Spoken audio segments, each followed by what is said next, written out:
Gani bi mana keenyarraa baanirraa beelarraa deeburraa rakkachaa jirra.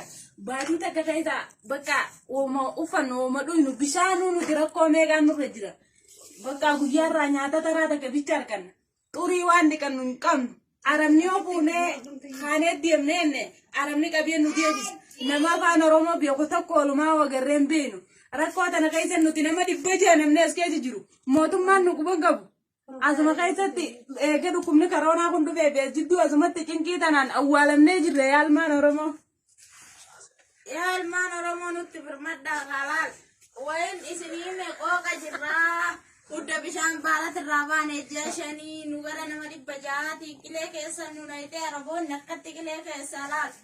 Kaabboo kiyya aduun nu nyaata qorri kenna aduun kenna nu wallaaladha wayin akkana beena bishaan suudii deemna jennee ummata warra duraanii ilaallee akkatti garaa keessa dhumaa jirra akkatti rakkoon nu fixxee akkatti dudu'aa jirra nama meeqan nu keessaa dhumee.